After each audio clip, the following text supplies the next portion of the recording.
You beat those filthy scum on ANZAC Day, and you follow that up with like 3/4 of a really good effort, and then lose to that putrid poo dumping filth. Are you sure his pants should be that low?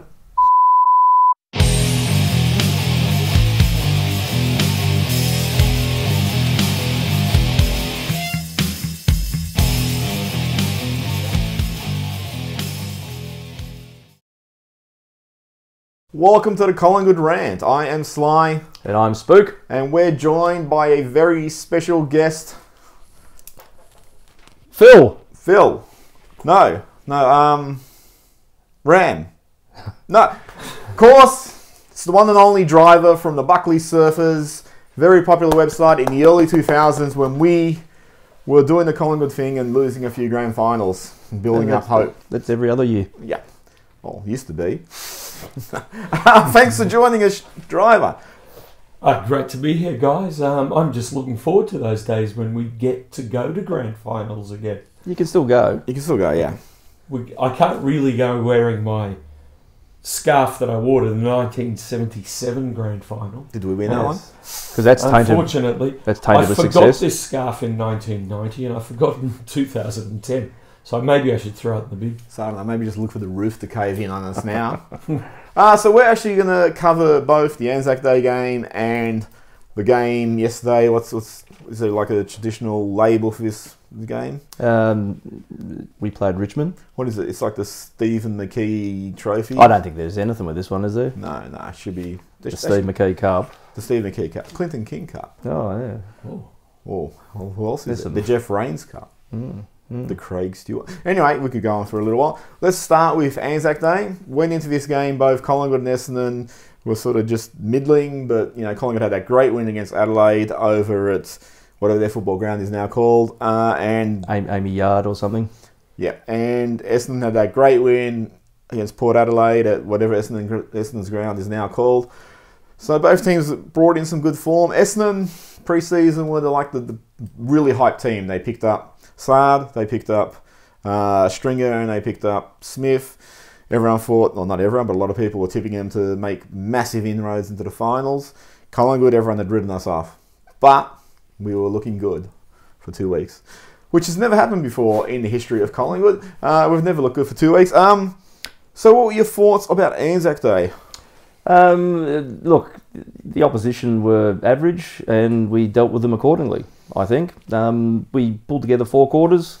It's almost 2 weeks ago, it's hard to remember. But it was, in the scheme of things, it was a very enjoyable victory.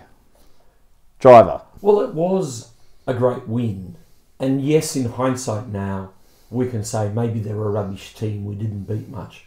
But remember, people who think they're experts in this game, David King, for instance, tipped them to win the premiership, tipped Joe Danaher to, I don't know, win the Brownlow or be the best player Coleman, in the league, or even, take a mark or something or other. And so they were the it team. And we smashed them. This wasn't an issue of us falling over the line. We started well. The middle parts of the game we played well. And we smashed them right to the very end. And we always criticise Collingwood for perhaps taking the foot off the pedal. But we didn't in that game. It was a great win. We should celebrate it. And hopefully it shows that the best of Collingwood can smash these middle-of-the-road teams. And as long as David King doesn't put a jinx on us, could create better outcomes for the rest of the season. I think King actually tipped us for the 210 flag about...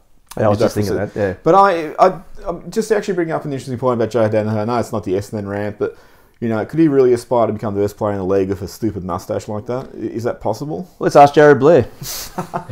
Okay, all right. But yeah, I agree with you. Like, that was about 98% of the game, we were just on top. We dominated. We probably took our foot off the pedal for about the last 3 minutes, and they kicked those 2 late goals. We were 10 goals up. But we comprehensively beat them all over the ground. I don't think we had one player who didn't contribute at some point. Like, they all came in and out and then came back in. Guys like, Varco applied some great pressure, some pace. I met someone at the Creeks before who said he'd slow down, but I don't think that's the case. Coxie looked really good. Clunkin. And Trelaw had a great game. Pendle's had a great game. Grundy, made Bellchambers look average. I think the one player who stood out, who probably hasn't done that fantastically since he came to Collingwood, was Scharenberg. Yep. He looked like he really belonged in that defence, and that in many ways he was a leader in that defence.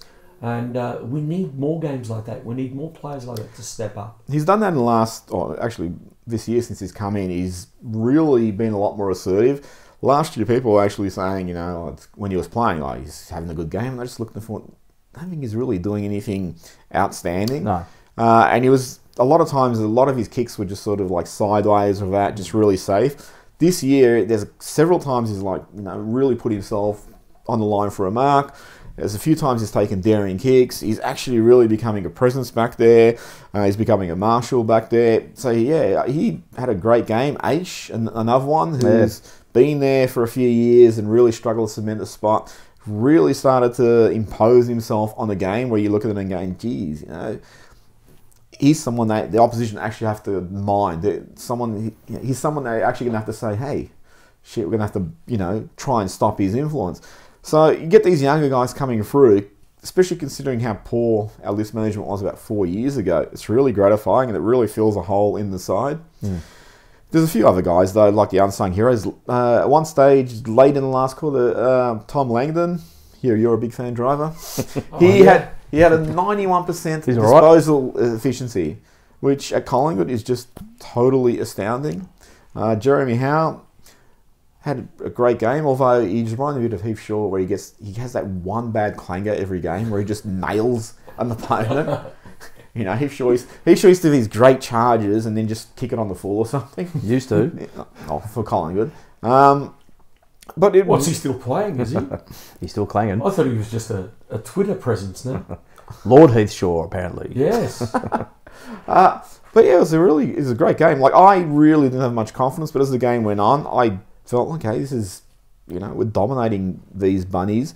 And then I just kept waiting for that lapse where they kick 3 or 4 goals and would be, 2 or 3 goals up and it'll be panic stations. It never happened. No. So you're saying, Sly, that basically at the end of the day, they kept the hope going for a bit longer than they usually do. Look, I'm going to sound really pessimistic. The Carlton game wasn't that exciting. They had 1.5 great quarters and then Carlton get away with about a 4-goal loss or something, and then North beat them by 14 goals the following week. So it showed where Carlton's travelling. But in the past, we've had good little runs of form, and then it's just fallen in a heap. So until they prove otherwise to me, I'm going to wait for them to fall in a heap. Because now the onus on them is to prove, this is not going to happen this year. We're a different team. We're playing a different brand of football. And everyone's putting in, and the coaching brain trust are going to shake it up when it's not working. And we are going to give you our very best week in, week out. So my worry is, because we've seen it for 4 years. At some point, they'll be played. I'm not trying to be negative, but that's what form has dictated. Yeah, you've got to look at it at the moment. It's essentially been a month of good football for us. And it's been 4 quarter efforts. Yep. And some ins and outs, which we'll obviously address shortly. But it's like the trend curve it feels like it's finally starting to go up a little bit. Well, it's a lot of water to go under that bridge yet, but it's like you're feeling a little bit more positive about things. Yeah, I think I'm more on Sly's side. I think we've been around for so long, especially me, 943 years of following Collingwood. And it's just, we've read this script before, we've watched this movie before. Every now and again we have some bright sparks, 1990, 2010, and the rest of the time it's only a matter of when. And I agree with Sly now, it's up to this unit. It's up to this team to determine whether they're just going to be another one of those teams where it's only a matter of when before they fall off the cliff, whether it's in round 10 or round 15 or on grand final day, or whether they're going to build something meaningful. We want them to do it. We're barracking for them to do it. But my goodness, past experience makes us think long and hard about getting too excited at this stage. Well, the onus is back on them. And I know for a fact, sorry, just to break in, that I've heard a rumour that Buckley is dispensed with the team meetings now in the amphitheatre. He's just solely showing them the round each week. He should be just showing so them. sage Does that words mean there. He's coming back? No. and Anne Margaret. So yeah, that was sage words. That was good. I think the team will take a lot of positives out of that, mate. I'm very confident that they'll enjoy this particular episode. The one thing, I don't know, it might have changed, but years ago when Buckley released his autobiography, All I Can Be, he talked about the hype that surrounds Collingwood, and he really seemed aware of, I don't know what the term is, I think it's how full of shit the club can be at times, how up themselves they can be. Is that Latin? Yeah, and he was really aware of that. And when he became coach, I always thought, at least he's going to address that. He's not going to be one of these people who's going to run around going, oh, how great are we because we got great membership figures or we polled 1 million people in attendances over the course of a year. So, for me, you forgot about profits. How could I?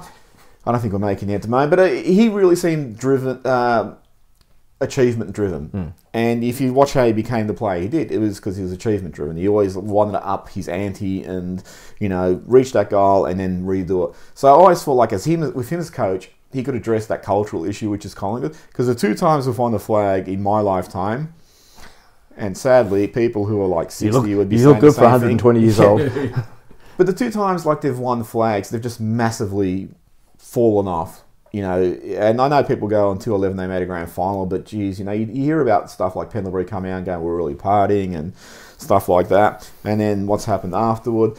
In 1990, the same thing happened. It's the club just sort of thinks, well, we've won the flag, how great are we? And we've had this conversation, Spook and I, how many times where you look at the club and you think, why should these guys strive above and beyond when people keep celebrating them for being the greatest thing ever, even though this club accomplishes very little?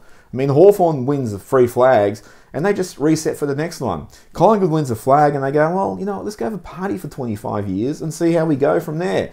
And it just... That's because partying's fun, Sly. Winning flags is fun too. But yeah, I've experienced that a couple of times. Vaguely remember the sensation. There was a moment of joy in there somewhere, I'm sure. And there are a lot of these too. You should really teach the players to enjoy... Winning grand finals? Yeah, to enjoy success, but also enjoy the hard work that comes from contributes to success.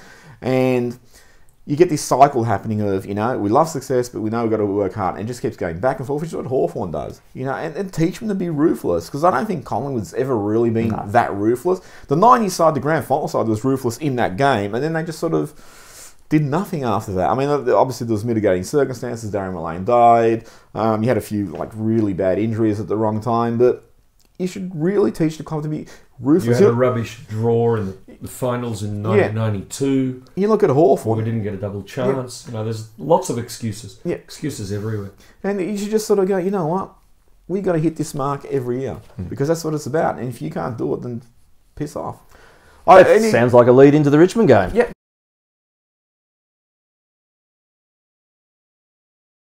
All right, so we're going to this game. It's only 4 days after the ANZAC Day game. I know it's only 1 day less than Richmond has had for a break, but I look at the ANZAC Day game as being a lot more emotionally draining than Richmond playing Melbourne. Well, they played against witches' hats, didn't they? Well, Melbourne would have to improve to have become witches' hats in that game, and they would have had to wear orange. But then you had a couple of injuries. Buckley brought back Main and Blair. What did you think when you heard those names coming into the team? Well, for me, that was a couple of injuries. Look, I wasn't inspired for confidence, but I understand the logic behind it. You're bringing in a couple of seasoned bodies, I guess was the intent. You're always going to have to rest a couple that were probably not recovering as well as the rest of the group did. So we had the Langdons out. We had, who else was out? Varco, yeah. Hard running type, so you obviously they're going to pull up a bit sore. Look, I could see the logic of it. Probably in hindsight, well, not probably in hindsight. In hindsight, you sort of think you've done so well at the moment with the injection of youth. Maybe that would have been the more logical tack to take, but I can understand the reasons why we did it. Both were pretty average. I mean, I thought on a high to nothing, but yeah. We talked about it. I always looked at Blaine, the combination Blair and Main as the expendable replacements. You'd bring him in, if you drop him a week later, people can go, okay, fine. Whereas if you brought in, say, Josh Dacos and McClarty and then had to drop him the following week because you bring in Moore and Elliott back, they'll go, well, why only give him the one game? So I sort of looked at them like the guys that you could bring in and just dispose of if they didn't fit the team plans for next week. But having said that, maybe next week they'll still be there. But mentally too, like I would have thought that those two would have approached this game like this is another chance, it's another opportunity. Let's grab it by the scruff. It didn't really, to me, come off that way. It was probably a hard game Maine, to do that, I think, I read somewhere, had 87% game time and finished with 11 touches. Just didn't get enough. In the Blair, 13% he was 9, he was getting a perm. Blair probably had it enough and gave away a lot of frees. Just not great contributors for me. Yeah, I thought both of them, when you look at it, was their best game for a while. Well, it's their only So game they for a while. came in, Maine, probably his best game for Collingwood. Blair, best game he's played in a couple of years. But when you compare with what they came in for, I thought Varco and Crocker were instrumental in those two big wins. The Adelaide and the Essendon win. It's what they gave you that was over and above what these two gave at their best. And that's the problem with these 4-day turnarounds. We need Varco fit and firing. We can't break him. And we know he's been less than durable the last few years. Crocker, again, does so much hard work. I think Sly, we were talking before about how much running he does off the ball, how he continues to present and plays really tall, taller than he is. And that takes a lot out of him. So you don't want these players to break. That's stage his career. He's only played like 10 He games. did finish with a slight niggle at the end of the game as well, didn't he, from memory? The Essendon So game. sometimes they say you're only as good as your depth. And our depth wasn't as good as perhaps other teams are at this stage. Well, the other thing too is, although we only had 1 day less than Richmond, Richmond's played finals, I think, 3 of the last 4 years. They've got a lot more experience in that side, so they've got players who are used to a shorter turnaround. We've got guys like Murray, Stevenson, Crocker, who've played, only 20 games. Yeah, so they don't have a lot of pre-seasons in them to really back up their endurance. Yeah, no, it's a be all and end all. But the other advantage that Richmond had too is that's an extra night's sleep, and that's where your body's doing the bulk of its recovery when you're at rest. So there is an element there that's well, they had 2 extra nights advantageous to sleep them. because they played Melbourne also. They had a big sleep in. Sorry, Melbourne. I'm not. Yep. So just before sort of really going into the game in depth, I thought the game was over umpired. Oh yeah. I think we ended up with more frees, but I instrumentally, and I'm not blaming these for the loss. But there's some really terrible decisions throughout the game. The first one, the game started off with, I think it was Maine tackling Broad, and both of them falling over. And the umpire gave a free to Broad, and they were both getting up, and then Maine was penalised for being in Broad's protective zone and gave 50 away. It's like, they're both getting up. What was Maine meant to do? Was he meant to just sort of Peter Pan and springboard out of it? He had no physical opportunity to actually get out of that little zone. Yeah, but he should have used his special powers, Sly, and just spirit himself away. Ray Chamberlain probably expected that. I just thought that was absolutely... It was just a joke, sick joke. I mean, yeah, because they both got up at the same time, and the other guy's always still in his zone. Ping. And that was, I mean, again, it doesn't have any bearing on the game ultimately, but I just thought that was really poor decision. Dunn pushed over Higgins, absolutely done, and probably worse because you're a leader of that team. If you're doing shit like that, then I'm sure Flynn Appleby is looking at you and going, oh shit, I can just push people over. That's apparently what we do at this club. Absolutely appalling, unforgivable, but right after he did that, he got pushed over himself. Yeah, Rewald cannoned into him. Yeah. But it wasn't just that, it's just consistency. Look at what happened to Treloar after the ball. He was on the ground. Yeah, we'll get into that one too. We didn't get a free kick there.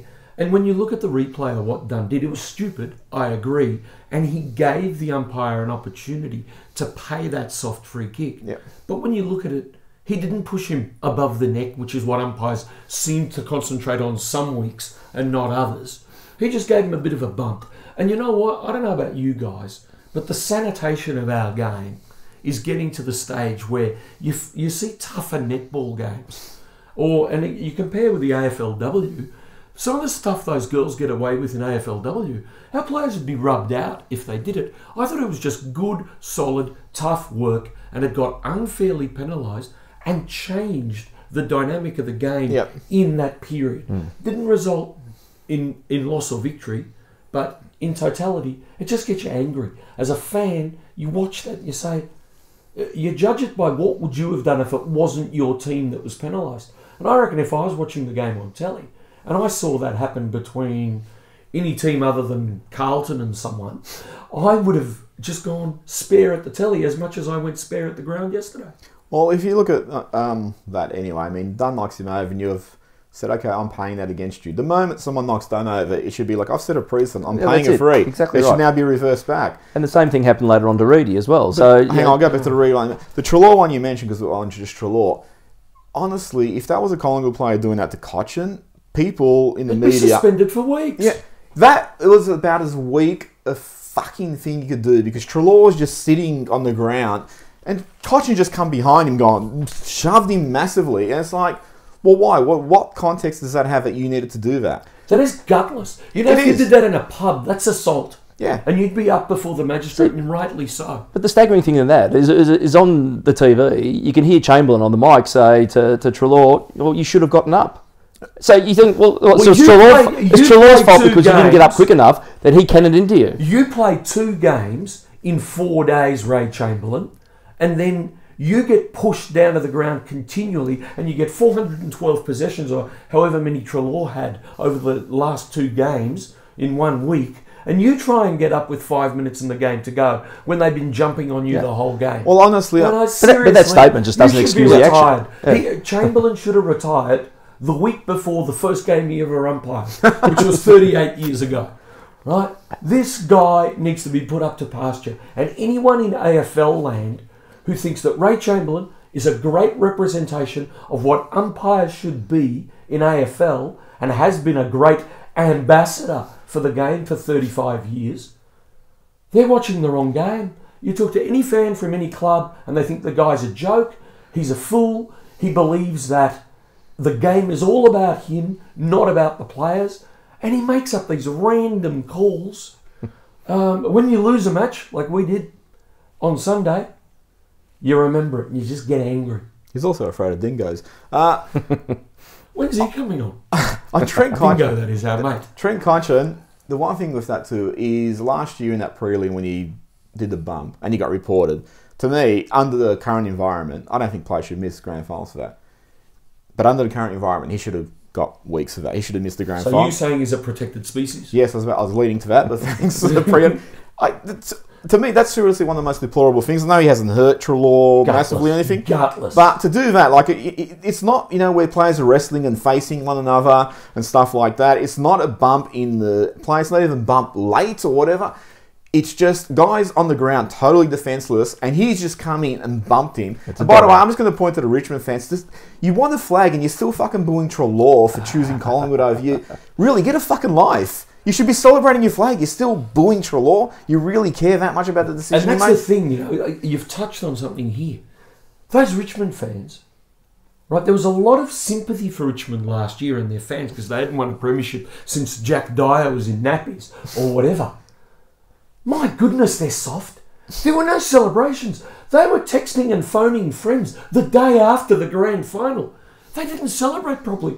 It took us 6 months to be able to stand up straight after the premiership in 1990 and 4.5 months after 2010. What are they? They're just these random nothings. They don't have that passion that you need to be a supporter of a struggling club that occasionally wins. Like us. Hello to all our Richmond friends out there. They have an occasion one, they just won once. Just to sort of go into that too, Reid in the third quarter snapped that goal from the point post. He was celebrating. Nick Vlausten just comes up from behind, gives him a massive shove in the back again. Weak as piss. Consistency. Consistency again. Yep, total consistency. Another free too, this goes back to the second quarter where Rance apparently is courageous because he was going back with the fly to the ball and Reid was running to the ball and they both collided in the marking contest just in front of the goal and it was paid a free kick for in the back against Reid. It's like, well, what do you want him to do? He's just going for the ball. Rance wasn't actually pushed in the back. He's they coming collided. backwards. Yeah. There was a collision between Alex Rance and any other footballer in the league. Did you actually expect there would be a different result? Well, it just let's be frank. But just one of these ones, you know what? Sometimes there's going to be incidental contact. Reid didn't fall into his back. Correct. Rance is running back. It's like, well, what did you think is going to happen if he hits any player? It just sort of got to this point where, hang on, there's a bit of a bump. Let's give a free. And that's where they got a goal out of that too. it was really quite an entertaining game to watch, but you sort of felt like, again, the over-officiating was just disrupting that at times. These things that should have been let go, you should just let them go. You shouldn't be paying stuff like that. Well, it seemed like they were really sort of mindful of stamping their presence. It was a really frenetic game. There wasn't that time and space that we had against Essendon or even against Adelaide, who's, up there also. Just every time someone had the ball, they were hot. They were really hot. And, honestly, in that first half, I thought we were all over them. I thought they were the ones struggling to hold on, which makes that Dunn incident particularly stupid. But had we converted a little better, had we had a bit more composure in finishing, it could have been 4 goals up at half-time. Yeah. And, I mean, maybe they still might have come back and won, but just in terms of where we are and what you expected, I was thinking, geez, we got so much into play. We could have done a bit better there. In the third quarter, I think within about the first 2 minutes, Aish went off with his injury. Howe went off and spent about 5 minutes on the bench, and Grundy looked very, very proppy. Yep. And that was where, for me, the game actually turned, was Richmond gained the ascendancy. Yeah. And from that point, we seemed to be struggling to hold on. Like, our structures fell apart a bit, and that's understandable. You got 2 guys on the bench who aren't coming back on in the short term. Yeah, I mean, I used the term unhinged at the time. It didn't break that structure, but there was elements that was working that was taken away. Yep. It come unhinged and broke a little bit, but they took advantage. Yep. But that's where the points you spoke about in the first half come into play, because had we gone into the sheds 4 goals up, and there were some set shots, there were 3 or 4 players who missed simple set shots. There was the incident with Dunn and the like, and the other thing that they had the confidence to take these arsey snaps at goal that the majority of them went in when our players in the same position would have been handballing to someone standing still. That's a confidence thing. Yep. Had you put all those together and gone into the sheds 4 goals up at half time, Richmond had to sit back and think, my goodness, they've given us their best shot and they're in front. Whereas instead we went in effectively even. Yeah. And so the Richmond coach could look at his players and say, listen, they've thrown the kitchen sink at you. They're tired. They're going to run out of steam. That was their best. You stayed level with them. When you get to your best, you can beat this team. Again, it rises up the confidence. And we've talked about this before, man. Spook. I'm a big believer. One dumb incident or one bad incident of play can totally reverse the momentum. And you look at something like that first half where, we're on top and then Dunn pushes him over and the players could just be walking in going, fuck, we gave it our all. And because that one fucking stupid thing, we are now down. 2-goal turnaround. Yeah. And you just imagine, players can just, you only have to switch off that much. And you don't need every player to switch off, but you just need, players to just sort of lose a bit of that hope, that faith, whatever, that confidence. Whereas, we talked about this a little bit earlier. You were saying that Richmond just had this massive confidence. They're playing with massive confidence. They had probably a bit more composure at stages. They also had a bit more luck. The amount of times someone just sort of snapped out of the pack and hit a teammate, and then we did the same thing but hit one of them. Those little snaps they did. You look at that last quarter when we were starting to not come back, but we were trying to come back, and DeGoey tried that banana kick to roll in. And Phillips was running toward it, and it just sort of took a little bit of a kick to the right. Yeah, ran into the goalpost again. Phillips twice in 3 weeks, but great player actually. And it could have very easily gone through. It could have easily sat in Phillips' hands, but it actually basically bowled him over as he tried to stop and pick it up. And there's a lot of times throughout that game where you just didn't have the rub of it, whereas they did. And when you're a good team, those sort of things tend to happen for you because you're really working hard for it. But just there's times where we need a little bit of luck, and we didn't have it. And you get to this point where you get a 7-goal loss in the end, which I think really... It was an overinflated margin. It is what it is, but I think... I know they had a lot more shots at goal, but a lot of them were under pressure. And, I agree that the margin doesn't reflect how good the game was to start with as a contest for a neutral, and how well we played for the vast majority of it. It was just when they got their ascendancy that kicked that pile of goals. When we had our ascendancy, we cobbled together a couple of goals, not enough. Yeah, and I think that margins, it's reflective of the fact that I think the injuries started to take a toll. I reckon fatigue suddenly became a massive issue as well. Grundy was definitely carrying in the second half, and Maynard was also injured. The other thing too, if you look at the Essendon game, everyone sort of came in and out of it at stages, and you had guys like Trelaw and Pendlebury who were constant throughout. Whereas in this game, and I'm not taking shots at them because I understand it's like a 4-day turnaround of young players, but guys like the Goey and Stevenson had really quiet games other than maybe one or two things. So we had a number of players who really didn't contribute as much as they might have had they had a 7-day break. So when you get games like that, you do need an even spread. You need everyone to actually be providing something because you can't carry anyone in a title match like this. Yeah. And your rotations in that last quarter were all over the place too because you had Maynard going out there, Reedy went out at the end. Off. You're just looking at the bench, half of them or two of them were down the rooms at some point. It's just all over the place in terms of who you can bring in and bring out. It was a compromising last quarter. And the players with a short pre-season, I'm sure Jordan Ngoe agrees that it wasn't his greatest game.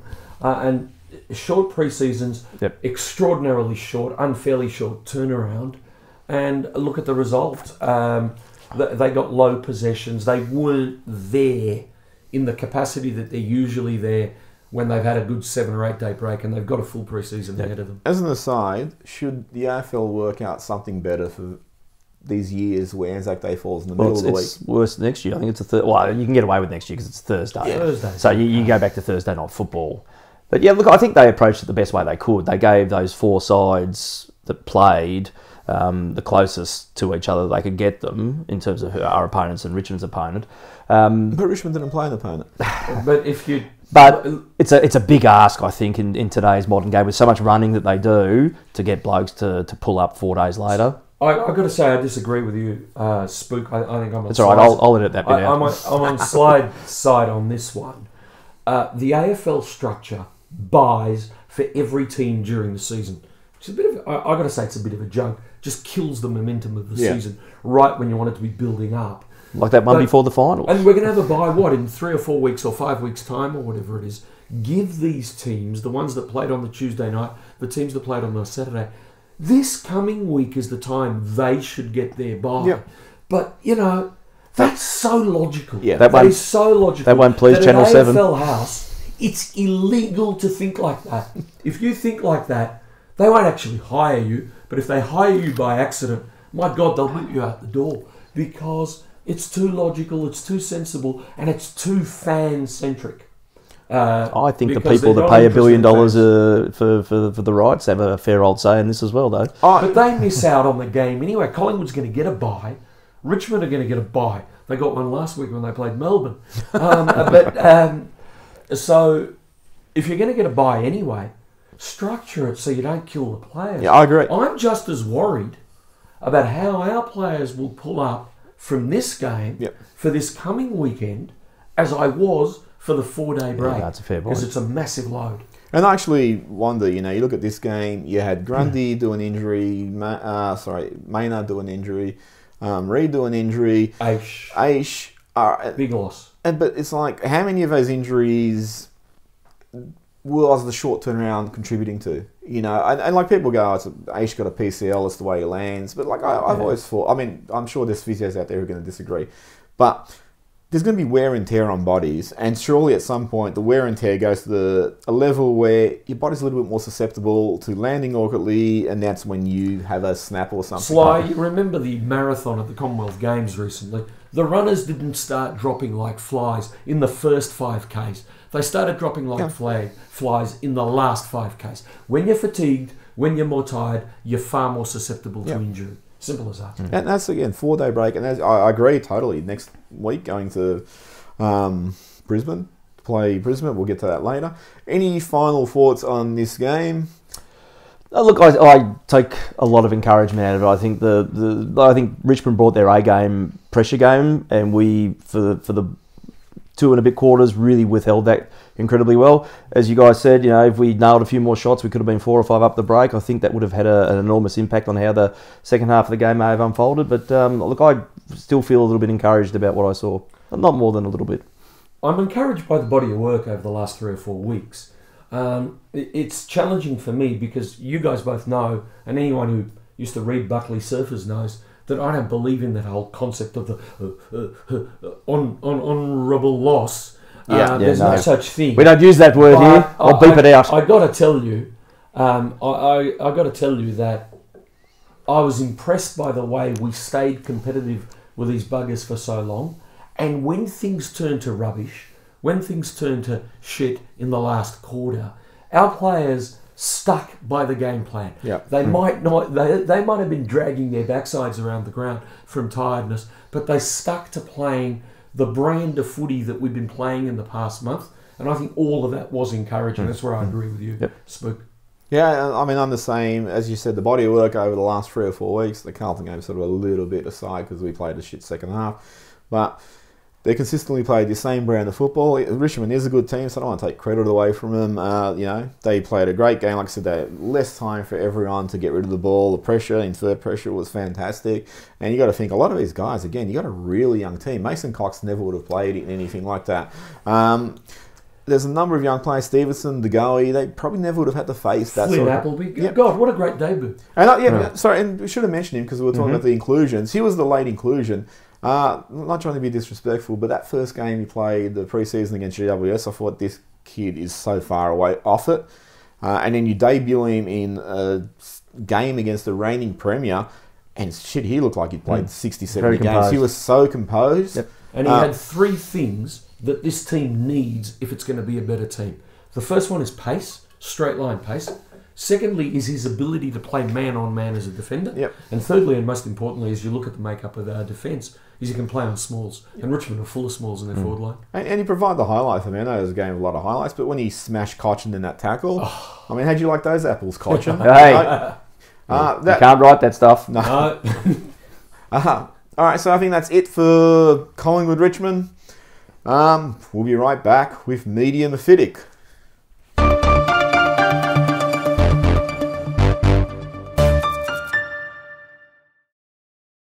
Welcome back to the Collingwood Rant. It is now time for Media Mephitic, where we highlight things about Collingwood in the media and we comment on them.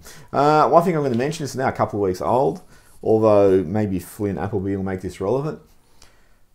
We had back-to-back Norwich Rising Star nominees. Norwich Rising Stars. Yeah. You know, Jaden Stevenson and Sam Murray. Let me ask you, who do you think our last Norwich Rising Star nominee was? Or the last Collingwood Rising Star? Because I found this really interesting when I looked it up. Did we have one last year, didn't we? I can't comment. Is this the winner or is just a nominee? No, just a nominee. Yeah. Oh, we haven't had a winner for... Ever. Yeah. Since we should have had one. Heater. Should have had 2. But he got robbed. Yeah. Well, we had Heater and Pendles. And Pendles as well. And Pendles, I guess. But, fair old winner, though. That's fair enough. But, you know, Heater got robbed by... it was one of the Pierce. Yes, yeah. The one who... Daniel Pierce. Ended up at a free. Yeah. On Pendles, I mean, Joel Searle, loved Joel Searle, amazing player. But Selwood came into a team that had Ablett and Bartel and, you know, all these other guys like Corey. So he was shielded a little bit in the midfield. Pendles came into a midfield that had nothing at that time, and he became the number 1 midfielder as a 19-year-old. So I actually thought he should have won. But anyway, who do you think our last rising star was? Jeepers, scratching our heads. Was it someone like Mason Cox? No, it was actually Chloe Malloy, you sexist pig. No, actually, go back to 2016. Mason Cox would be about 39 or something. Feet tall. Yeah. I'll say it's 2016. I'm surprised he was nominated so late. He had an amazing game against... Do you like this suspense thing? Yeah, I like it, yeah. Just keep it going. I'm just trying- Was it Langdon? Some mood music. Langdon? No. So you said Tom Langdon, he was in 2014. Yeah. So this guy's tall, has terrible blonde hair. Oh, Darcy. Yep. Yeah. That's So right. Darcy, round 19, 2016, was our last rising star. So shows you what a, derp. And he was the only It's guy. amazing, when you think on debut he's kicked 5 against the Dogs and got... He should have won it, but I think it was Lever won it that week. Which, Who's he? Yeah, he might have had a great game, but... Well, he had a game off when they played against Richmond. Like the rest of them. Yeah, but to kick 5 as a, was Buddy Franklin doing that and Carey doing that? Before that, in 2015, it was DeGoey and Tim Broomhead. And then going back to... Did Phillips get nominated last year? Not that I found. Okay. Isn't he like 27? Is he still eligible this week? He's like 20. Otherwise, he should be. He had 38 touches this week. Cheapers, and there's a few to come, though. You're right, though. We've got these 2 nominees, and there's a few to come. Callum Brown, again, talking about body of work. Yep. His body of work over the first 5 rounds of the season, he just looks like he belongs. Yep. Unfortunately, I think poor Callum's afflicted by this. The only negative his old man had, and that was the depth of kicking. and he proved it with one of the set shots yesterday. But he's got so many positive attributes. No, he shows a lot of He'll poise. get one before the end of the year. Flynn will probably get one before the end of the year. We've still got some boys to debut. Well, I don't- We've got Murphy to come in, and I don't know we've about got the other McClarty games. and all those boys. I don't know about the other games that played this round, but geez, Flynn would have to be a chance this round, wouldn't he? Well, is Phillips still eligible? I don't think he is. Oh, then no. He's like 41, isn't he? Is he? I don't know. I don't know. I think he certainly played more than 20 games Yeah, so in that's the last probably 2 seasons, so Yep. he wouldn't be. Again, going back a little bit, because we've had the bit of a break because of Anzac Day. A couple of weeks ago, Daisy Pearce said following round 4, Nathan Buckley is the best coach, or guy who's coaching the best at the moment. All right, and I remember we were talking about this, and we were sort of like scoffing, going, geez, that's a little bit of an early call. 2 weeks later, how do you feel about that comment? You go first. Oh, look, I think people know Bucks is someone I admire, I love. He's a good friend. I don't know that you can ascribe everything that we've seen to coaching. I think it's part of a whole heap of things that have to come together. And without getting too serious, first of all, you need some players who got the skills. You need to go out and get them. Secondly, you need to develop them to make them better. And I think all of that has come together. There's been some new blood in the coach's box to assist with Bucks, and I'm sure information's been coming in. Justin Longmuir, he's never played a lot of defence. He hasn't coached defence before. It comes to Collingwood, that's what he's coaching. You talk to the defenders at Collingwood, and they are singing his praises. Buddha Hocking in working with the midfield crew. And I think it's added a lot. But, Sly, at the end of the day, we are all in a results business. Yep. When you're winning, you look great. Well, we're going to talk And about when that you're too. not winning, you could be doing the greatest things off the field. Like, look at that fellow who gets no credit for the Western Bulldogs premiership, McCartney, what was his name? Brendan McCarthy, their coach, who'd never played AFL football, never been near it, coached them for a couple of years, developed that side. Luke Beveridge comes in, good coach, leads them to a premiership. My goodness, years to come, people are scratching their heads. How did they manage it? But they did. Well, Ross Lyons said that too. He said that people look at that flag and they think it's like 1 year in the making. He goes, it's nice, like about 5 years in the making. The games they pumped into those kids. So McCarthy has to take a lot of credit. And yeah, you're right. It's a developmental thing. I'm not Bucks ever, and I want him to succeed, and I think he's doing a great job. But to label him the best coach in the game At that time, for 2 or 3 rounds, I want to label this bloke the best coach in the game at the end of 18, at the end of 19, at the end of 20, the end of 21, and the end of 22, when we've got 5 in a row, and he's even better than Jock McHale. That's what I want. That's when I'm going to pat him on the back, big time. I think the issue with the media is they live in a very cyclical world. They get through the weekends of footy. Monday, they give all their expert opinions, and on Tuesday, there's a big reset button that's hit. Yeah. And then the flavour of the month is what's addressed again that following Monday, then that reset button's hit. You can make grandeur statements like that on the back of 2 wins, and then the people look at you and go, well, that's astute, that's right. but in fairness, You hit that reset button, and then 2 weeks later you've lost 2 games, and it's suddenly, he's struggling again now. But in fairness to Daisy Pearce, she hasn't really been part of that environment. No, I mean, it's a one-off opinion, but I think the media in itself travels this same path over and over again. Yep. It's very flavour of the month. There's a lot to talk about when you're doing the same stuff over and over again. Again, going back a little bit, an article talked about Collingwood playing like Richmond. Collingwood was ranked number 1 scores launched from forward half chains. And their short kicks are out, which they used to love. They're chippy little shitty kicks, replaced by the long variety. Pies ranked number 3 at the time I got this stat. For percentage of kicks going long, and after ranking 15 for percentage of kicks forward last year, they're now 4th. So they're actually playing a lot more direct and taking the game on more rather than playing the chip across the half back line and then chip all the way back across. The handballing game seems to be working a lot more effectively. I mean, it's cut down, I think, the amount of turnovers.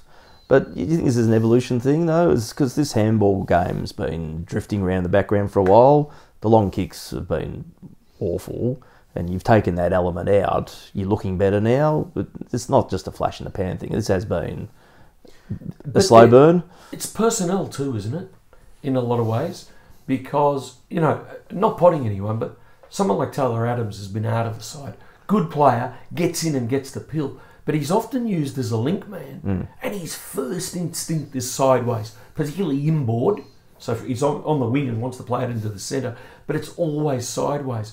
You replace him in the side effectively with a player like Murray, and all of a sudden he's straight ahead. He's almost blinkers, and he's just running straight ahead. Changes the nature of your game. That's a the good other point, thing yeah. that it is we spoke earlier about Ben Crocker and the work that he did as a lead up forward. I think what they call in soccer the false nine, the false centre forward, is working hard, pushing up. So there's confidence in executing that longer kick and putting it out to advantage rather than chipping it sideways. I'm not going to start on chipping sideways because whatever you call it, I multiply it by 1,000%. It just drives me mad. It's not the footy I like. I mean, I the last 3 weeks I've loved watching him play because when Buckley first took over as coach 14 years ago, I thought this is the sort of game plan he'd actually bring. He'd be direct, be purposeful. It wouldn't be this chippy. I just couldn't see how someone who played like Buckley could actually be championing that in the team. I mean, maybe to an extent I can because he was such a beautiful kick. I guess if you had 18 Buckleys on the field, you could just chip it around all day and work it forward. But unfortunately, as you said, I mean, you've also got players whose skills vary and they're trying to execute a game plan that their own skills can't fulfill. Yeah. Just to go back to a couple of calls, maybe it's going to be early by me, but I can do this. I believe after round 1, Robert Wall said Mason Cox wouldn't make it. I said at the time, he's an authority. He'd know. Well, Is that all you've got to say about that, Spooky? I like Robert Walls.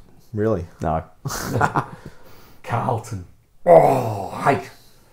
And we said at the time after the round 1 thing, it's like, maybe Mason Cox won't make it, but after one round, it's a little bit early to be calling. I guess Cox had about 8 games behind him also.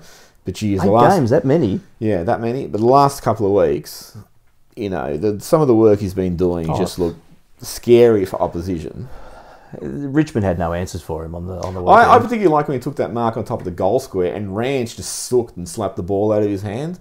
And it's like, just shows me how authoritative Cox could actually be when he plays the game because of that size. And you think this guy's still developing experience, still developing physique. He could really become Sandilands type monster. So the good thing is, he's taken those contested marks a little bit more often now. The other thing is, if he doesn't, he's bringing the ball to the ground. Yeah. And as long as he's got support around him, we're generally moving the ball forward. And that's another great attribute to his game. And his tap work, you could sit here and just wax lyrical. It is beautiful. There was some passes that he was just doing like over his head that were hitting blokes. And it's obviously what they train to do, but he just executes it beautifully. He's going to be a fantastic ruckman if he doesn't want to do the forward caper. But I think on Sunday it proved that when you get his confidence up, defenders you got to get are it quite absolutely genuinely scared. They are shit scared of him. And that second quarter, if there was a quarter that you didn't want to end, it was the second quarter, because Mason Cox, he could go 100 metres near the ball and he would take the mark in that quarter. And it's been a long, long time since Collingwood had a forward, probably even going back before Sav, probably all the way to BT in his prime, in that 85-86 year, before Collingwood had a forward where the defenders were petrified. They were packing their bags and turning their shorts into Hawthorn shorts every single week, playing on him. And that's what's happening when Mason Cox looks confident, is presenting, and is getting the ball out high but out in front of him. Because when they put it above his head, doesn't matter how tall he is, it's gone. They'll punch it away. If they get it high but out in front of him, in that space, you can't stop him. No. And I actually love his marking technique because he's cupping his hands around it. You see some guys who take it flat-handed or he's double grabbing and that. He was just swallowing them in his hands. I mean, he should. His hands are huge. He's just touching the ball. Yeah. Back to another early call after round 1. Mike Shan said Scott Pendlebury is no longer an A-grader. Can you imagine being a dickhead and agreeing with him?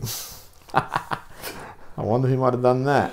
I had a moment of weakness. I have to concede I was wrong. I was drunk. No, that Hey, too. Fonzie, thank you for that. Anything- No, I didn't agree entirely with Shane. I just thought maybe there was something there in what he was saying. Look, he's getting close to the end of his career. Who's Shan? Uh, Shan has been finished for I years.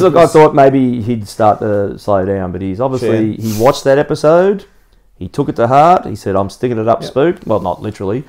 And I'm he has turned it around, and kudos to him, and not to me. What I'll say on this one, Sly, is that there's way too many people out there, and I think you two guys sometimes fall into this category.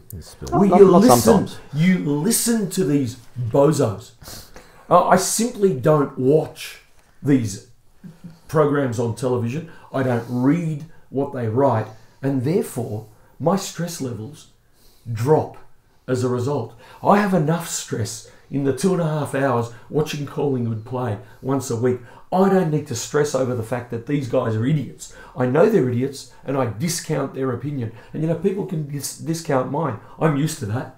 But I don't care whether his name is Mike Sheehan or Tony Sheehan or whether it's whoever. Shifter Sheehan. Dylan Pearce or Darcy Pearce or Daisy Pearce. Why are their opinions more relevant than anyone else's? Well, that's a good segue. Mark Robinson wrote after the ANZAC Day game, had that game been between North and St Kilda instead of Collingwood and Essendon, the football world would demand a change due to the poor standard of the game. He was right. I know it's wrong to say anything about Robbo, but if you had to watch North play St Kilda on ANZAC Day, you'd want to rip your eyeballs out. If you weren't allowed to turn off the telly or go away or whatever, you'd want to self-immolate. Boom. Seriously. So yes, Robbo, if they played North versus St Kilda, firstly, hardly anyone would watch it. And those who did would probably be lamenting the fact that the Westgate has now got a fence on it. It's that bad. And it's the dumbest analogy from perhaps the dumbest of those bozos of all time. Seriously? Why are we going to waste any more oxygen on this thief? I just actually find it funny because, like, ANZAC Day, conversation about who should play has been going on for a while. Collingwood and Essendon played for 23 years. Okay, I think of those games they've played, there's probably been about 4, which have been really good, close ones. Then there's been a number which have just been, 4 or 5 goal results or whatever. And then there's been a number which has been blowouts. You got to remember, Robbo, he's probably accumulated now about 60 or 70 template articles. All he does is just change the date and then just hit submit. But I mean, He learned from the best. but Mike Sheehan did exactly the same thing for 412 years. But I found it funny because that game got 91,000. So the standard hasn't been great. I mean, last year Essendon beat Collingwood pretty convincingly. But you can't predict this stuff in advance Yeah, either. but I thought the standard was awesome. It was fantastic. Yeah, I had no problem with the game. In fact, the only negative I have is that Mark- we copped those 2 goals right at the end, so it wasn't a 10-goal win. But I'm curious what Mark Brilliant. Robinson's Fantastic, solution, Robbo. what his solution would be here. I mean, outside of clairvoyance, like to try and work out what might be a good game on the day. Let's just get last year's grand finalists in. And then what happens when that's like West Coast Sydney? You know what? Do you bring them to the MCG to play, or do you then? Yeah, so you just leave it. You cannot predict what sort of game you can have, even if you play teams that might have traditionally like a pretty good game, like Hawthorn, Geelong. You just don't know if that's going to be the week they actually have a good game. They might have a shit game. You just don't know. And regardless of 23 years, you're still getting fans, 85,000 plus. 91. Yeah, 91. But I don't know what the lowest crowd's been. ANZAC Day has been about 88 or something. There's been some which have been really shit days and all. There's been games. You look at Seriously, some of the best games of the lot were played on horrible days. 2002. Yeah. Come on. Well, you look at that one. Look at the game where Essendon, had the suspension on them. The fans still came out for that game, even though they knew Essendon was probably going to get trounced. So I don't know what his solution is. And I mean, as you ranted there for a bit, Driver, it actually appalls me that this guy is a leading media authority on shows like Foxtel, AFL 360, and the Herald Sun. And he is what younger journalists would be aspiring to, because he's got the head position in the Herald Sun. You think, why would you Cheers, younger journalists. Why would You keep aspiring to be shit. I agree. Like, most of them are bozos. Like, I really love the Rowan Conleys, the Glenn McFarlanes, who just report football. They talk football, they're football nerds, and, that's always what they talk about. Whereas guys like Mark Robinson, and there's others, Caroline Wilson used to do it, Mike Sheen did, they just look at the negative side and try and capitalise on muckraking and sensationalism. And it's just boring. And I understand they might feel it sells papers, but, geez, I don't know who anyone who really invests any belief in what these people say. It's become like reading the truth. Like reading the truth. An alien, took my baby or whatever. Is that how Robbo was born? Oh, if that had... There's a question here. If you programmed enough of these junk articles written over the last, I don't know, say 30 or 40 years into a computer, could you just press a button and randomly generate the same rubbish? That's it. In the same way as you said they changed the date on the column. That's it. I think they are doing that. I think it's endemic in the media. Perhaps Robbo isn't real. Perhaps he's just a figment like Max of the Headroom. Herald Sun computer's imagination. He hasn't got much of an imagination, if that's the case. No. Well, It could be a figment of the Herald Sun's constipation. A couple of weeks ago, we were talking about Mick Malthouse, who weighed in on the succession plan. He started to quiver. What does that mean? Mick Malthouse weighed in on the succession I plan. was remembering playing Mick Malthouse in Ben Cousins' A Rock Opera. Yep. I was trying to get the Mick persona back, but I've missed that persona, I should say. Anyway, a couple of weeks ago, Malthouse came out, talked about succession plan again. Some pretty dramatic news out of New York. The Titanic has sunk. That joke didn't work at all. Anyway, Malthouse also came out. Yeah, Malthouse also came out and said these are the two best teams going around about Collingwood Richmond. He said, make no mistake about it. This is a different Collingwood team. It's a better Richmond team. Oh, that's profound. And Damien Hardwick also said in his presser, Collingwood are the best side Richmond have played this year. This is a list that includes Carlton. Yeah, I was going to say. Adelaide. Have they played anyone from last year's 8 yet? Adelaide. Oh, yeah. Hawthorn, Brisbane and Melbourne. So the only two credible teams there are Adelaide and Hawthorn. Melbourne's meant to be coming up, but they've been meant to come up for about 28 years. So Adelaide and Hawthorn. Adelaide, interestingly, actually beat Richmond, but we actually rate better than Adelaide. How do you feel about all this love going around for Collingwood? Danger, Will Robinson. Danger, Will Robinson. This is the time where heads get too big, expectations exceed ability. And look, we're playing a side this coming week, and we'll get to that, I'm sure. Yep. We're playing a side that is universally considered to be roadkill, although they were unlucky not to win last couple of weeks. We're travelling off a series of shortish breaks, a very tough game, and we got all this praise, all this false praise. You know what? I assess teams at the end of the year, not at the start of the year. The rest is just crystal ball gazing. And so we've just got to put one foot in front of the other. We've got to get to Brisbane and we've got to win.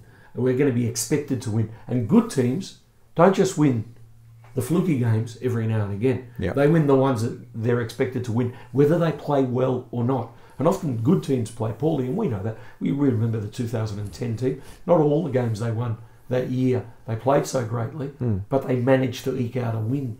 And let's do that, then get to the next week and the next week and the next week. And at round 23, if we're, 15-7 or 16-6, great figure, there was the 1990 figure in the home and away, then we can say, yeah, we're a pretty good team, we're a great team. But, I think it's too early. I don't know what you think, Spook. No, I think it's too early as well. I mean, it's amazing, though, with Buckley over the last few years. He does get a lot of love from the journos. They don't really ever put the knife in or go in too hard. So it's not surprising to read that sort of thing. They've always been quite positive about it. I think once it's turning around, there's almost like a sense of joy that it's finally changing for Bucks after 52 years. That, let's get behind him. I don't think they've ever not been behind him. So yeah, it's funny. I mean, but as I said, it's that rinse repeat mentality. Yeah, and the problem is the reading public all forget about it a week later and just view each week as a revelation. Well, the only thing I'll add is, I totally agree with you both. Even with all this love for Collingwood, you know what? You're still only the second best team. Richmond is still the team. No one got anywhere by being the second best team. We know this. Jeez, but we're Collingwood. Yeah. We know that better than anybody in the So- history of sport. No one remembers who comes second. Yep. So even if you believe all this press and hype, just remember you were still the second best team. So that fucking means nothing. Okay. And if you want to run around celebrating being the second best team, then you probably, you're probably at the right club, but you should probably have an attitude adjustment because I follow this club and I've always wanted the club to be like Hawthorn, just be ruthless, focused. Just consistently win flags. But not just that, but just reset. I mean, Hawthorn has that brochure out, Hawthorn 2050 or whatever it is, where they're going to have 97 premierships by 2050, aren't well, they? but they actually break down. I think they said they wanted like 20 flags by that time. They wanted another one in the next 4 years. They broke it all down into 4-year blocks about the goals they wanted to achieve in each of those blocks. So for me, that's fantastic planning. Collingwood has been just making it up as they go along for the last 58 years. I actually want to see the club Longest slides, 80 years. Yeah, I just want to see this focus in the club to achieve the sustained greatness. And I know they'll say, well, that's what we're trying to do, but it's like the Collingwood mantra, only the best. Well, who the fuck is the best of the club? I'll take the coaches out of it because that's always going to be subjective. But, do we have the best recruiters? Do we have the best medical staff? I mean, the last 7 years to me was just we don't have the best medical staff. Do we have the best fitness guy? Do we have the best training ground? Because to me, it looks like we're training on the football oval. A high school football oval. Yeah. It looks like a Correct. terrible fucking place to train. If you're going to have this mantra of only the best, then you should actually live up to that hype that you're portraying. And to me, I don't think we ever do. I think we talk a really good game, but we don't really walk that same game. I agree. Anyway, that's it from Media Mephitic. We'll be right back with next week's preview. Woohoo. And here we are back with this week's preview. So here we are back with this week's preview. We play Brisbane over there at the 440 at the Grubber.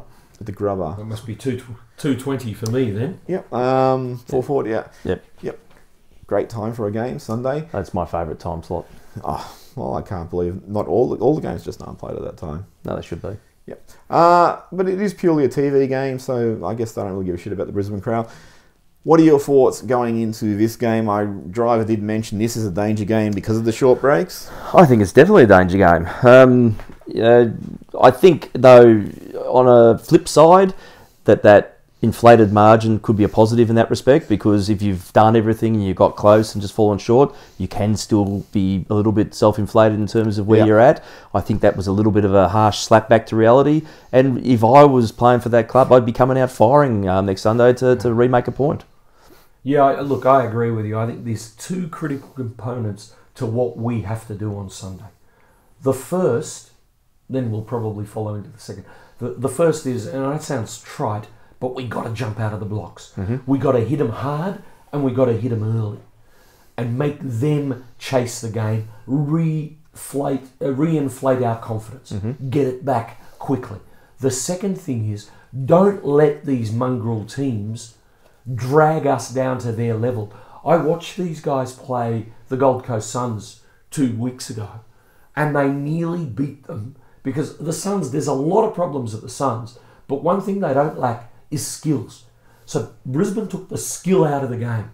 They turned it into some combination of a rugby game, a UFC fight and some tiddlywinks, and they almost stole victory off a side that should have smashed them. Yep. And so we've got to go out there with that attitude. We're going to play our game. We're going to impose it on them really early. We're going to get the scoreboard pressure up, and then we won't take the foot off the pedal. No. Yep. And if we do that and step on their throats, if we play a great game, if we play the best we can play, we'll win by 100 points. But even if we don't get to the level that we know we can get to, and we have done in the last few weeks, we'll still eke out a decent victory. Take the 4 points, put them in the back pocket, jump on that plane and come back home. Yep. So the entire focus, get the 4 points.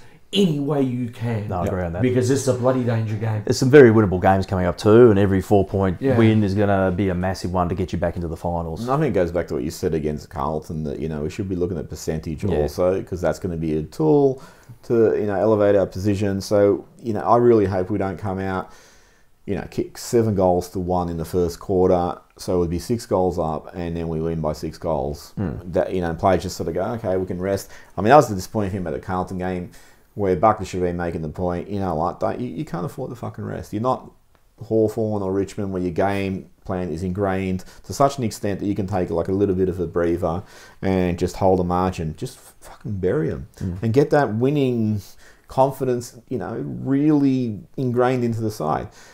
Just as an aside, Dane Beams, former Collingwood Premiership player, or still a Collingwood Premiership player, but former Collingwood player, he went to Brisbane and he said, I feel Brisbane's closer to a flag than Collingwood is. Which flag would that be? The Australian flag? White flag. And Treloar came to Collingwood saying, I think Collingwood's closer to a flag than Richmond. Is this like a curse the moment the player says, I want to, you know, I think this team's close to a flag? Delidio went to, he didn't say anything, but he went to the GWS. It's a cliche name statement for this curse, Sly? If we were going to name it after somebody, who do we name it after, Sly? I don't think I want to go there. I don't want to go there. Look, I don't believe in that sort of stuff. And I genuinely do not believe the spin that managers give their players to put out there in the media when they do these things. Like, we are aware of Dane Beams' personal situation. We're aware that he was keen to get back home. He got the opportunity to come back home, and he got that opportunity with a wheelbarrow of money rather than a bunch of coal, so he took it. Good luck to the guy. He's a Collingwood Premiership player. He is an immortal. There's only been 42 of those players in the last 60 years. And so I respect him for what he did. He's now the enemy. And I really don't care whether he made the right choice, the wrong choice.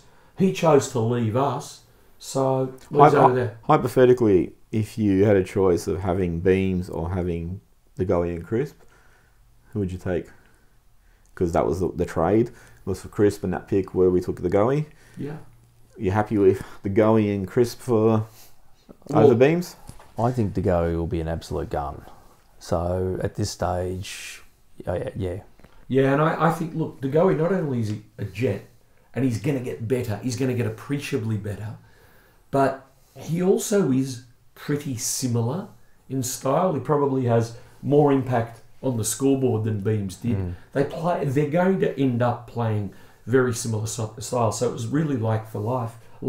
And when you look at Crisp, I know there's a lot of people out there who knock Crisp, but he's walked into our side. He hasn't missed a match. Yeah. He hasn't missed a match since he came here. He'll probably break a leg now. He's been who knows Right what now. in the future. I don't have a crystal ball. I wish I did. But You and Robbo. Look, he's the sort of player that you need in a team. His flexibility, I've got to say this year, one of the things that has impressed me about Crisp is his ability to read the play as a backman. Yep. I hadn't seen that in him before. He's played as a midfielder, he's played as a winger, he's played as a tagger, now he's playing as a defender. And he was the steak knives. Yep. They just threw him in by accident. Now, again, he's probably Like up to, Sam Murray. he's up to like about 50, 60 games now, so he's probably at a time where he's hitting that peak. Yeah, you know, and he does provide a lot of dash. If you look at the defence, the way it's been formed this year with him, Langdon, Murray, you're getting a lot of run out of there by guys who are happy to take it on. I mean, Langdon probably wasn't renowned for that in his previous to this year. Crisp and Murray just love to run. I mean, Murray, a few of the things he tried against Richmond, again, we talked about this a few weeks ago. Like, I don't mind if he gets caught, if he's, because he's trying to create something. And if he does that, then he's throwing all their zones out, and we're getting players loose. Yeah. All right. So what do you think the ins and outs are going to be? So Reed is out with an Achilles until 2028. Gee, that's been conservative. Yes. Aish, which is a really horrible loss because he was really starting to stamp himself. He stamped his presence in the game and really imposing himself in matches and, really earning that spot at Collingwood. He's gone for, I don't know, probably about 8 weeks at least. At Collingwood, that's probably going to be converted to about 49 weeks with our medical staff. So, and then you have Mayne and Blair, who are they going to keep him in? Moore and Elliott and Taylor Adams are all meant to be available. Fasolo's been around for a while. Elliott's still supposed to be a couple of weeks away, so Fass will be available. Is available. So the Elliott one's a worry because they've been saying he's a couple of weeks away for quite a while. So, why waste your breath on something new? and obviously Daniel Wells is there in the VFL. Well, Bucks has put a line through him. He said he won't be available this week. So I think Langdon will be a walk back in start. The interesting thing will be is if Darcy does come back, where they're going to put him. Are we going to continue with this defender experiment? If Darcy comes back, he has to take a read spot. Forward line. Because I want to see Darcy be on the end of some of these eyes down, pinpoint passes into the forward line instead of the ridiculous bombs he's had to put up with a couple of years. And I want to see what he can do on the end of that. So I want to see him back up forward if he comes back in. I mean, you also probably going to get Varco and Crocker back, aren't you? Or they're going to be available? I think Varco will be back. I don't know how bad the Crocker niggle was on ANZAC Day. Yeah, I think that's because he did have a niggle. I think Varks they'll park him though for the Geelong game. You think so? Yeah, I don't think they put. It's generally the older guys with the prone soft tissue injuries. They don't put them on planes and send them somewhere. If they aren't ready, I think they'll probably err on the side of caution there. And we could use him though. He's the sort of player we need back. It's interesting, isn't it? Because we had a settled side all the way through to ANZAC Day. Yep. And now all of a sudden we're throwing it around with a combination of managing players on short breaks and the injuries that we've accumulated. God, that list, it just keeps growing and growing and growing. And we need some of these guys back. We need Darcy back. We need Jamie Elliott back. Oh, absolutely, definitely. We need Faz back in the senior team. Wells, what's he meant to do? He's been bought to play 3 games a year, I think. But we need... Well, he's achieved that. Not this year. Not this year. He did last year. It's early days. And so we've got to... It'll be a cobbled together side. And that raises the element of danger as far as I'm concerned. So would you rest Grundy after that niggle? I think that could also be a... I don't know. You then more back down. I don't know. Or McClarty. McClarty's been doing a lot of ruck work in the VFL. Or Lynch. Would you really ruck with Cox and McClarty? Well, Cox, I reckon, could go a full game nearly. Yeah, I'm just in terms of the experience and that. I don't know. To me, it's one of those games where you might be forced to have to experiment. To me, if Brodie Grundy is seriously injured, you rest him. If he's niggly, it's actually part of his learning curve. Because I've never spoken to an AFL player who's played more than 3 or 4 seasons consecutively in AFL who has told me that every single week when they walk out onto the field, they feel 100%. They give 100% when their body isn't at 100%. And especially for a big man who gets more knocks and he plays that hybrid role, he's got to be able to be trained up to play through niggly little injuries. And again, this whole idea of do you put them on planes or not? My goodness, it's a 1.5 hour flight. They're not going to Alaska. They're going to Brisbane. It's got taxing sitting on your bum for an hour and a half. Oh yeah, putting your headphones on and listening to, whatever it is that they listen to nowadays. Shit. Rubbish mainly. Bring back the 80s. Bring back some heavy metal. Not the grand finals. Some hardcore punk. But these guys. Do you think Blair and Mayne might survive one more week? They may because... They may have to. You just don't know who is available. We don't know that Crocker is going to be back. We don't know that Varco is going to be back. And we're going to have 3 or 4 out from this week. I'm actually curious how the coaching staff treat a game like this. If they look at it and they have the attitude, no, we've got to take this like it's a grand final. Or if they sort of go, it is Brisbane, we can probably afford to... let Varco wait another week, not bring everyone back at once, not go for our preferred best team, and just let Mayne and Blair take some punishment because they'll give 100%. You've had a number of changes forced on you already. You're probably not going to rock the boat too much beyond that. You're not going to make 5 or 6 wholesale changes. And as I said, I actually thought on Sunday against Richmond they were both good. They both played at a higher level than we've seen them play in the seniors in the last couple of years. It's a benchmark that's down here, but though. that is their benchmark. Who else are you going to replace them with? If you don't play them and you don't have the players coming back in, who do you bring up from the reserves? Kirby! Well, unfortunately, we're not sure where his health is at either. And we wish Kale all the very, very, very best, especially someone like me who's just gone through a similar experience to him. And, we just hope he's going to be okay. But he's not going to be available. No. You can bring in a Josh Dacos, who I highly rate. Yep. Really highly rate, particularly on two aspects. He's clean getting the ball. He wins the ball cleanly in congestion. And he just looks like he has that extra time that his old man had. I'm not comparing him to his old man in any other way, but, people even older than me would remember a guy like Bruce Dool, who couldn't, he couldn't run away from a parked car, but he bought time. Peter Dacos, the champion, the superstar, he wasn't overly straight line quick, but just bought that time. Pendles has got it, and Josh Dacos has got it. Yep. And I'd love to see him given an opportunity. Definitely. Yeah, with Dacos, it's going to be, he's probably going to play as a forward. So, do you need that? He'd have to take like Blair's spot. And you got like Elliot. You could take Reed's spot.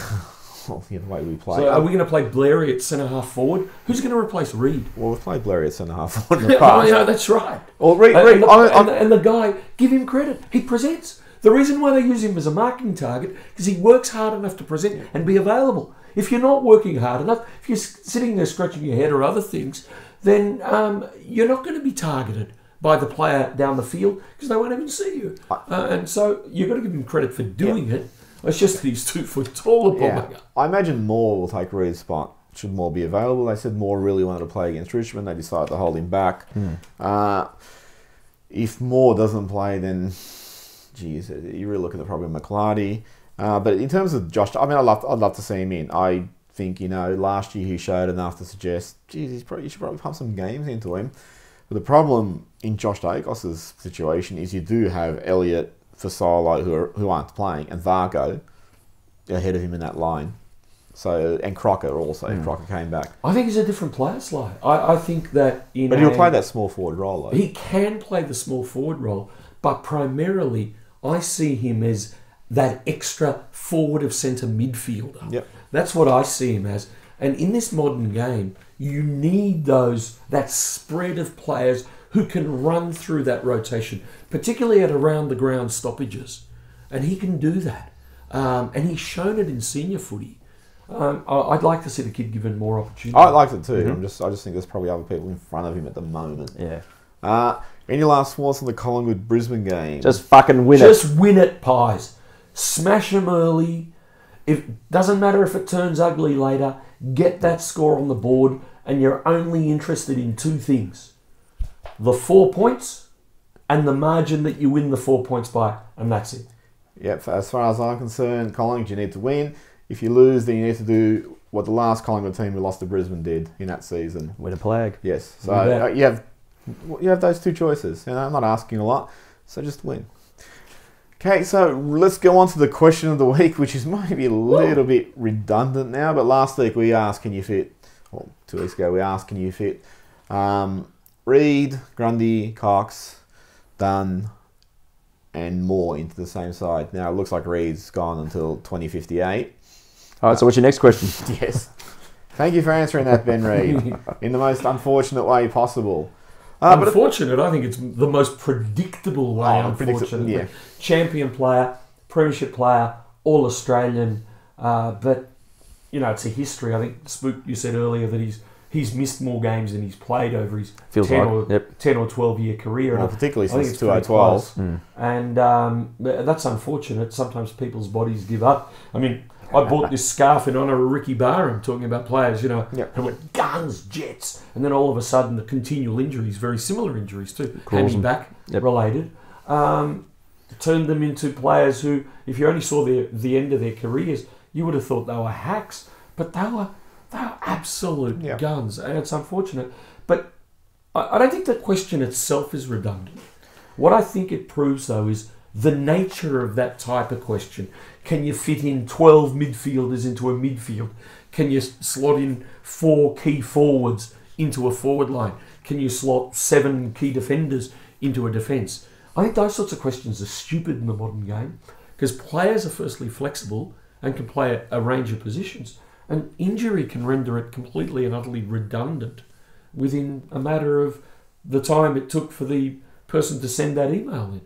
Well, I don't know. I mean, I think given you have Cox, who's 9'6", and Reed previously could only really run straight lines. I mean, I think you do have to be a little bit wary of becoming a little bit slow and inflexible. You got guys who aren't of our tools. You know, people say Darcy's quick. Well, he's quick for his height. He's not actually that quick when you see him run against, you know, a 6-foot guy. So my concern just is you actually can get a little bit top heavy because the nature of our tools are they aren't that quick, they aren't that agile. So I mean, but again, you know, Reed's out, so it's how they balance it from here. It's a moot point. Yeah, it's a moot point, and Darcy moot or more, he's back. So for we hope next week's question, and we don't answer this here, we leave it for next week. Do you think Collingwood can maintain the rage? Which will be really interesting because a lot of it will be contingent upon what happens next week. Certainly will. Any last thoughts following this doubleheader against the two sash-wearing clubs?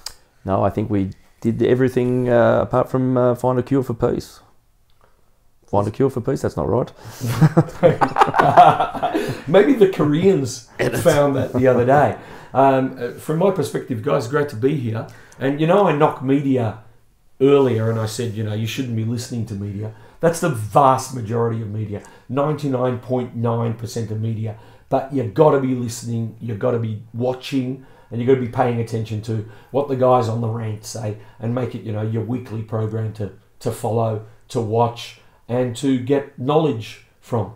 Spook, you're out. Driver, thank you very much for joining us here on the rant this week. You bet. Hope you all enjoyed Driver's guest appearance. Look for future guest appearances from other notable Collingwood supporters. Go out and win. No. Go Pies. See you later.